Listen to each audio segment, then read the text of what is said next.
Bayangin, suatu negara yang tidak besar, tidak kaya, tertutup, tapi bisa bikin dunia superpower mikir dua kali. Gimana ceritanya?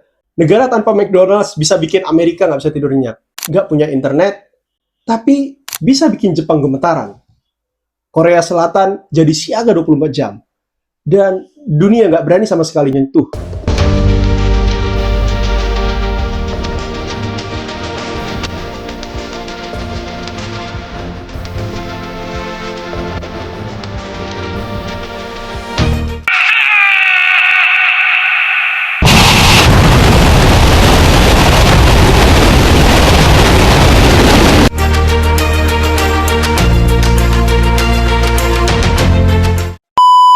Ini bukan kisah tentang negara kuat, tapi tentang negara yang bikin semua orang takut. Gimana Korea Utara, negara yang katanya gagal, bisa menang tanpa perang. Untuk itu, bangunkan imajimu dan mari kita bahas bersama. Halo Sobat Imaji, selamat datang di Imaji Angin, di mana angin membawa kisah dan imaji menghidupkannya. Korea Utara itu dari awal tahu, dia nggak akan menang lewat kekuatan. Tapi dia bisa menang kalau bikin semua orang takut salah langkah. Sebelum kita lanjut video ini, ayo subscribe dan dukung channel ini mencapai 10.000 subscriber, karena dukungan kalian akan membuat channel ini bersemangat untuk membahas konten-konten lainnya yang informatif. Video ini bukan membahas soal negara mana yang kuat, tapi siapa yang paling bisa bikin gugup.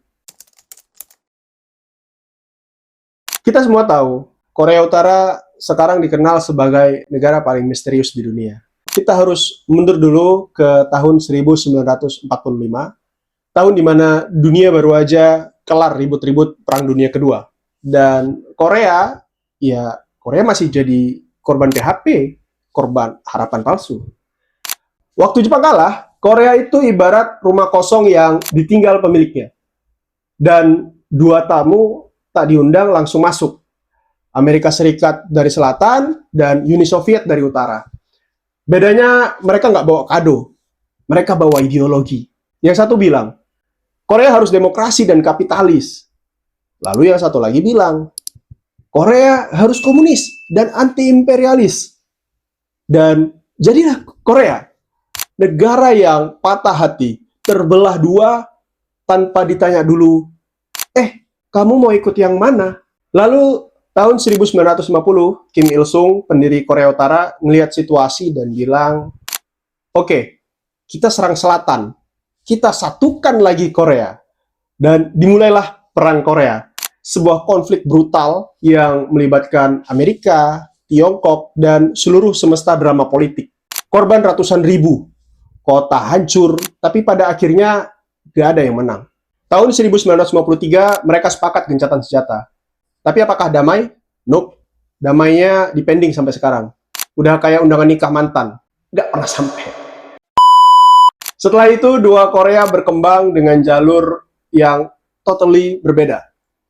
Korea Selatan fokus jadi negara industri. Mereka bikin K-pop, bikin drama Korea, dan bikin skincare yang buat muka kita licin kayak kaca. Sementara Korea Utara, mereka fokus bikin nuklir dan poster-poster propaganda. Pilihan hidup, ya kan? Dan sejak itulah Korea Utara tumbuh jadi negara yang sangat tertutup, dikendalikan oleh satu keluarga, yaitu dinasti Kim, dari kakeknya, lalu ke ayahnya, dan sekarang ke cucunya. Udah kayak franchise warlaba, tapi isinya bukan ayam goreng, isinya doktrin dan ketakutan. Tapi tunggu dulu, yang menarik bukan cuma sejarahnya, tapi bagaimana Korea Utara akhirnya mengubah rasa takut jadi senjata.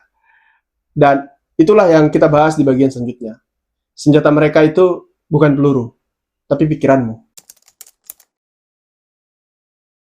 Setelah pecahnya Korea, Korea Utara sadar akan satu hal penting. Mereka nggak bakal bisa ngalahin dunia pakai duit. Lalu gimana mau ngalahin? Bukan diplomasi, bukan teknologi, tapi ketakutan. Kim Il-sung terus ke anaknya Kim Jong-il dan sekarang cucunya Kim Jong-un. Semua punya strategi yang mirip. Bikin dunia mikir dua kali sebelum macem-macem sama Korea Utara. Gimana caranya? Ya dengan tampil kayak orang gila. Ini bukan hinaan loh. Ini strategi serius. Bahkan ada teorinya.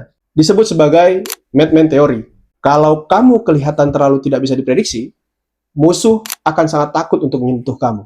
Ini kayak teman di grup nongkrong yang mukanya kalem, tapi begitu marah langsung lempar galon. Gak ada yang berani debat. Dan disitulah Korea Utara jago banget. Mereka bikin parade militer yang isinya bukan cuma pasukan, tapi juga rudal raksasa, tank, drone, dan wajah Kim Jong-un di mana-mana. Mereka sengaja bikin semua itu ditonton dunia. Bukan buat rakyatnya, bro. Buat kamu nih yang nonton. Buat kamu nonton biar kamu itu melihat mereka dan berpikir, waduh, jangan-jangan mereka beneran bisa luncurin nuklir nih ke Indonesia besok. Uji coba senjata mereka juga bukan sembarangan. Setiap kali ada konferensi internasional, mereka tiba-tiba uji coba nuklir. Kayak buat reminder keras, jangan lupakan aku. Dan ini bukan cuma soal teknologi, tapi cara mereka mengemas ketakutan sebagai tontonan. Jangan lupa juga soal propaganda di dalam negeri. Mereka bikin warganya percaya bahwa pemimpin mereka bisa menyetir cuaca, bisa jalan tanpa alas kaki dan di atas gunung bersalju. Tapi tunggu dulu, perang psikologis Korea Utara itu nggak cuma soal rudal dan juga poster besar Kim Jong-un. Ada senjata yang lebih halus, lebih diam-diam, lebih serem juga, yaitu serangan cyber. Negara yang katanya nggak punya wifi ini bisa ngehack perusahaan besar, nyolong kripto, bahkan bikin negara lain rugi miliaran dolar. Salah satu unit yang terkenal, Lazarus Group, diduga bagian dari militer korut. Mereka diduga ngehack Sony Pictures tahun 2014 karena film di interview yang ngeledek Kim Jong-un. Dan nggak cuma itu, Lazarus juga dituding nyolong duit dari Bank Sentral Bangladesh dan ngerampok aset kripto senilai ratusan juta dolar. Bayangin aja, negara tanpa Starbucks tapi bisa masuk ke sistem perbankan dunia. Ya, intinya begini, Korea Utara tahu mereka nggak perlu nembak duluan, cukup bikin semua orang ragu. Dan dalam perang psikologis, keraguan adalah kemenangan pertama. Dan dunia sedang berada dalam posisi sulit, mau menyerang takut dibalas, mau diam tapi takut kelamaan. Kalau kita lihat dari luar, Korea itu kayak anak nakal yang dibiarin sekolah terus. Lah kok bisa? Kan udah sering bikin masalah, ngancem-ngancem pakai nuklir, lempar rudal, nyulik orang Jepang. Tapi kenapa ya nggak ada negara besar yang benar-benar nyerang mereka? Jawabannya simple, karena Korea Utara itu unpredictable, sama sekali nggak bisa ditebak, susah dibaca. Kayak gebetan yang jawab chat pakai oke doang, atau ya cuma jawab chat huruf Y. Amerika Serikat bisa aja nyerang, tapi mereka tahu kalau salah gerak dikit, Korea Selatan bisa rata duluan. Dan Seoul tuh jaraknya cuma 50 km loh dari perbatasan. Artinya apa? Kalau perang pecah, Netflix Korea ya udah tamat. Lalu Jepang gimana? Lebih horor lagi. Jepang beberapa kali disasar dalam ancaman rudal. Bahkan ada uji coba rudal Korea Utara yang lewat persis di atas Jepang. Seakan-akan bilang, woi, gue bisa aja loh. Tapi ya belum mau aja. Bayangin negara yang tiap hari harus mikirin, hari ini rudalnya lewat di atas kepala, besok bisa jadi mendarat beneran. Dan bukan tetangga doang yang panik. Dunia internasional juga pasti serba bingung. Mereka kasih sanksi ekonomi. Udah.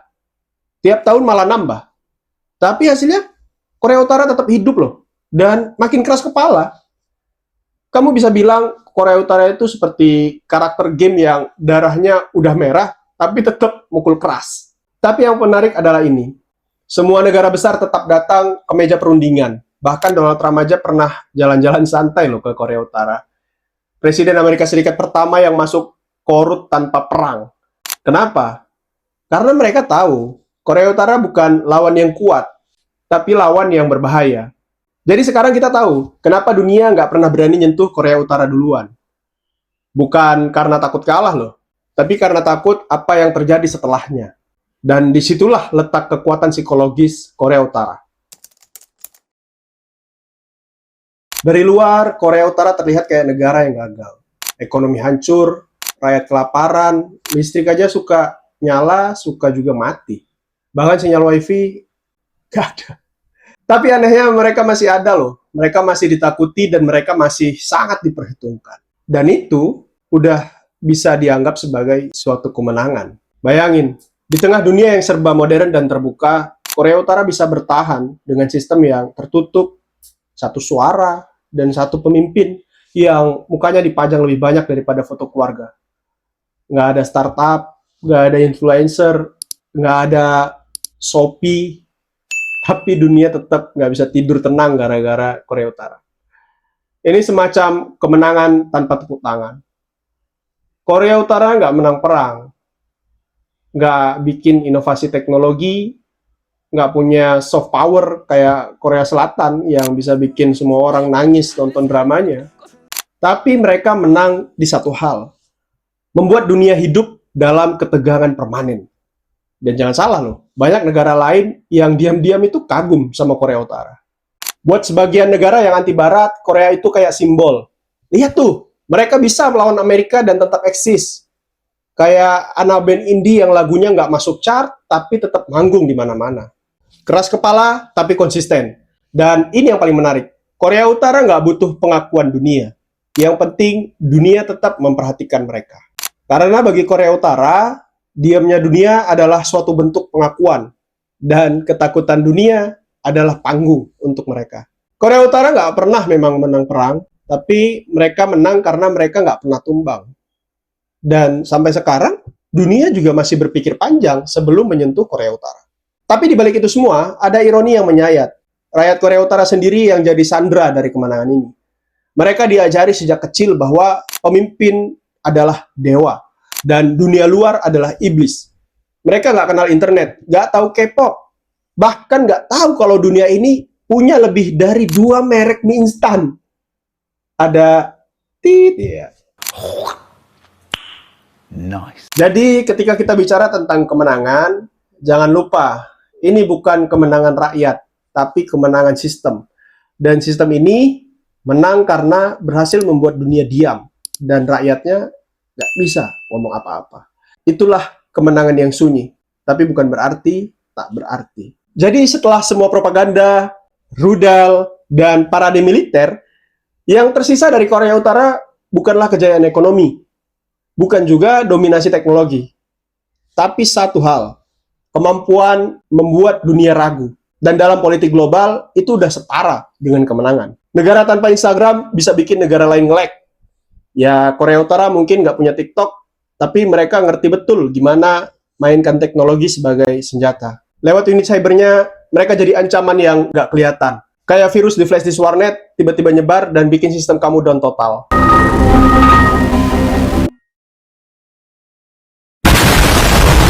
Dan ini penting, karena sekarang dunia nggak cuma berperang di darat, tapi juga di server. Korea Utara nggak perlu datang ke Amerika untuk nyerang.